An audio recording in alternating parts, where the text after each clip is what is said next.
Bonjour, nous allons parler aujourd'hui de l'axe Scorpion-Taureau et ainsi continuer la grande série qui m'est tout le temps demandée. Alors, si vous avez en fait un nœud sud en Scorpion et un nœud nord en Taureau, donc je redis encore une fois que c'est très différent que l'inverse. C'est-à-dire qu'il faut bien comprendre qu'il y a donc 12 signes et il y a 12 axes des nœuds différents qui vont donc en tandem de 2 à 2. Donc Scorpion-Taureau, c'est diamétralement opposé de Taureau-Scorpion qui a été fait il y a quelques semaines. Donc aujourd'hui, nous allons parler de Scorpion-Taureau.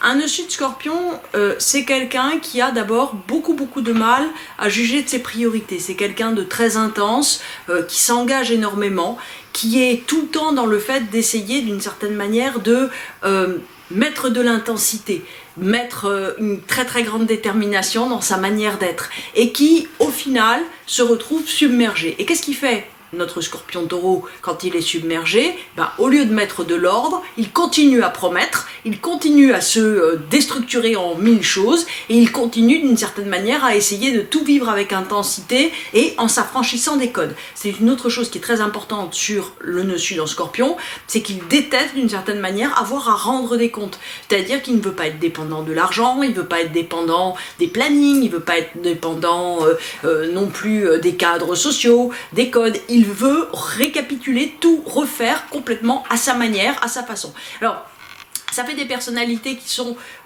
très attrayantes et qui sont en même temps très déstabilisantes pour leur entourage puisqu'on ne sait jamais exactement sur quoi on peut compter ou pas. En plus de ça, avec un nœud sud Scorpion, c'est quand même un nœud sud, donc ce qui fait que la personne peut avoir tendance à partir, on va dire, en vrille ou partir, on va dire, de manière complètement passionnée sur certaines choses sans savoir pourquoi. Tout à coup, je veux dire, ce qui lui pose problème ou pas, et qui ensuite de ça va se rendre compte, on va dire, de son auto-contradiction, et qui se met dans des impasses, qui se met aussi dans des circuits mentaux extrêmement compliqués. C'est-à-dire que il y a une façon de faire, il y a des circuits mentaux, et ceux-ci sont en général complètement déconnectés de la réalité. Ce qui fait qu'on se retrouve en fait dans une hyper-subjectivité, un ressenti sur le monde qui prend le pas par rapport à la réalité. C'est-à-dire que la réalité objective pour un nœud sud Scorpion, en fait, c'est pas un os dur, quoi. C'est quelque chose qui va pouvoir se lire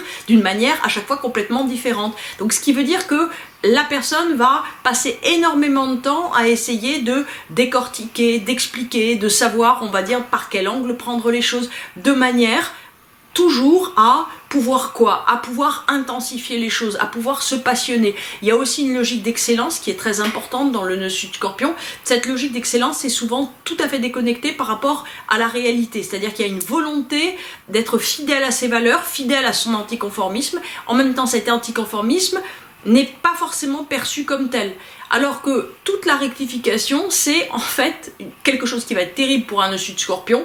Ça va être de normaliser, de simplifier, de mettre de la régularité, au fond de mettre de l'ordre, de mettre en route, on va dire, des choses carrées dans une vie. Et c'est vrai que par exemple, si on veut prendre, je sais pas moi, le domaine amoureux comme exemple, le nœud sud Scorpion, il va avoir tendance à avoir des attachements extrêmement forts pour des gens qui sont peut-être morts, ou bien pour des gens qui sont mariés depuis longtemps et qui pensent plus à lui.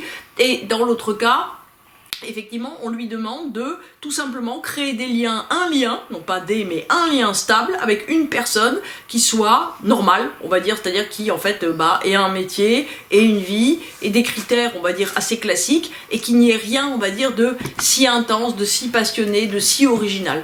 Et c'est vrai que, bonjour Archibald, c'est vrai que d'une certaine façon, c'est très compliqué pour ces axes d'arriver, on va dire, à trouver la saveur de la vie hors justement de cette intensification. Ils ont l'impression en fait quand on leur demande d'être en nœud nord que tout à coup on leur demande de basculer dans une totale platitude. C'est-à-dire qu'au lieu, si vous voulez, alors ce qui est sûr c'est que le passage du nœud sud au nœud nord n'est jamais facile, mais là si vous voulez c'est vraiment le passage en fait, on va dire d'un monde qui ressemblerait à Mata Hari pour arriver dans celui de Madame Duchemol qui se demande ce qu'elle va pouvoir acheter au Super U du coin. Donc ce qui est sûr si vous voulez c'est que il y a un passage, si vous voulez, en termes de code de valeur qui est tellement important que c'est extrêmement compliqué. Alors, ceci m'amène à dire quelque chose que j'ai pas peut-être eu l'occasion de dire suffisamment sur l'axe des nœuds. C'est-à-dire que y a beaucoup de gens qui me posent des tas de questions en me disant mais dans tel cas c'est plus compliqué et là, etc. Là, nous sommes en train d'en prendre l'axe des nœuds, j'allais dire niveau maternel, petite section, hein, c'est-à-dire qu'on est au premier niveau de la maternelle, et en fait vous allez voir qu'effectivement tout se complexifie à mesure. Parce que là, évidemment, si vous voulez, ce sont des grandes lignes. Alors, ce qu'il faut retenir, la première chose, effectivement, pour complexifier un petit peu les choses, c'est-à-dire pour donner un petit peu plus de maturité à mon propos, que je voulais vous dire, c'est qu'un axe des nœuds, bien sûr, c'est une opposition entre le nœud sud et le nœud nord, mais beaucoup plus qu'une opposition, c'est l'histoire d'une transformation énergétique. Ce qui veut dire que quelqu'un qui doit avoir un nœud nord taureau, donc qui doit être carré, être fiable, rentrer dans un planning, rentrer dans des codes, essayer de simplifier, essayer d'arrêter de mentaliser. En réalité, son énergie de vie, donc l'énergie de la structure de son existence, va venir du nœud sud scorpion. Ce qui veut dire que ce nœud sud scorpion va venir irriguer le taureau. C'est-à-dire que toute la normalité, toute la prétendue banalité va en réalité être intensifiée par un nœud sud scorpion qui deviendra alors bien utilisé. Si vous voulez, ce qu'il faut comprendre pour l'énergie de l'axe des nœuds, c'est que c'est toujours une énergie, si vous voulez, qui vient du tréfonds d'une personne et qui ensuite de ça doit être transformée, doit être travaillée par le signe en nœud nord. Donc, en fait, en astrologie, on n'a jamais un signe en soi. Quand on dit le bélier est ceci ou cela, en fait, on a toujours faux. Parce qu'il faut savoir de quoi on parle. Il faut savoir si on parle du soleil, il faut savoir si on parle de la lune, il faut savoir si on parle du nœud nord ou du nœud sud, etc.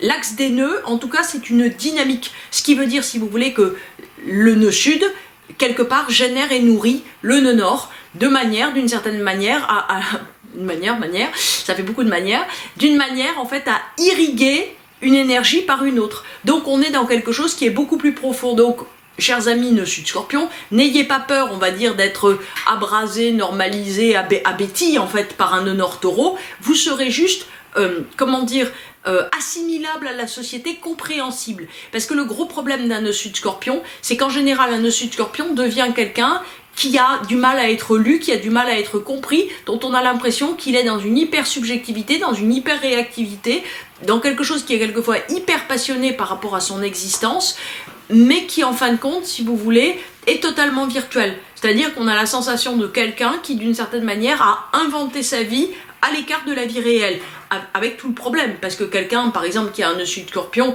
et qui est vraiment nœud sud scorpion, va avoir beaucoup de mal à se réaliser professionnellement.